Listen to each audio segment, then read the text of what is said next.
दिल्ली में रामभाऊ म्हालगी प्रबोधिनी की ओर से आयोजित सेमिनार को संबोधित करते हुए भारतीय जनता पार्टी के राष्ट्रीय अध्यक्ष जेपी नड्डा ने कांग्रेस समेत विपक्षी क्षेत्रीय दलों की जमकर खिंचाई।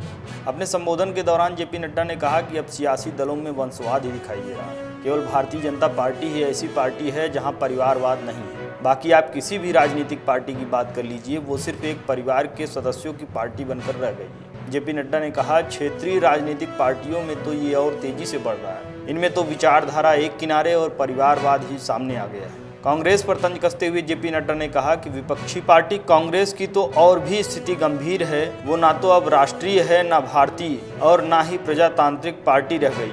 नड्डा ने कहा, Samajwadi Party, Indian National Lokdal, Peoples Democratic Party, Rashtriya Janata दल, national conference, Shiromani Akali Dal, Biju Janata Dal, YSR Congress, Telangana राष्ट्र समिति और शिवसेना समेत कई राजनीतिक दलों का नाम लेते हुए ये बताया कि ये क्षेत्रीय पार्टियां पारिवारिक पार्टियां बन गई। पंजाब में शिरोमणि अकाली दल कौन सी पार्टी है, क्या संविधान है, कैसे चलता है, किधर से चलता है, आप सब जानते हैं। आप उससे नीचे आ जाइए, हरियाणा INLD परिवारों की पार्टी है, भाइयों की पार्टी है, बेटों की पार्टी है, पोतों की पार्टी है।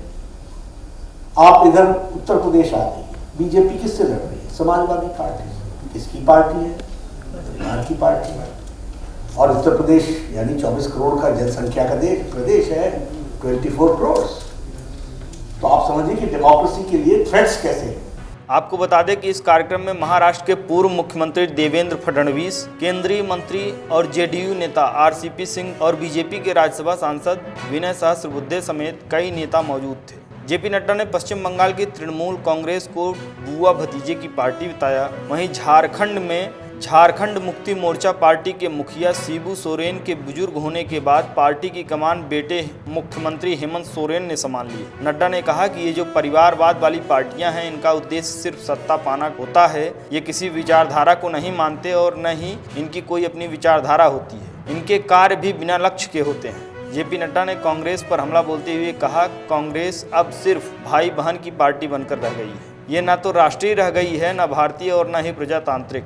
1975 में इमरजेंसी का ऐलान पार्टी की मानसिकता को बताता है। कांग्रेस अपनी विचारधारा से भटक गई। नेहरू जी ने खुद कहा था कि धारा 370 अस्थायी है और खुद ही घिस जाएगी, लेकिन कांग्रेस ने संसद में 370 हटाने का विरोध किया। बीजेपी अध्यक्ष ने क्षेत्रीय राजनीतिक दलों पर हमला जारी रखते हुए कहा, ये सिर्फ अपने परिवार का भला देखती हैं, ये सिर्फ सत्ता पाना चाहती हैं, इसके लिए इन्हें कुछ भी करना पड़े। ऐसी पार्टियां सत्ता में आने के लिए जाति धर्म के आधार पर स्थानीय लोगों का ध्रुवीकरण करने से भी बाज नहीं आती। इस दौरान देवेंद्र फडणवीस ने भी वंशवाद पर जमकर हमला बोला। एक छद्म राजेशाही जो हमारे लोकतंत्र के बीच पनपने के आसार हमको दिखते हैं या पनपी हुई दिखती है, मैं ऐसा मानता हूं कि इसके खिलाफ एक बड़ी जागृति होने की आवश्यकता है।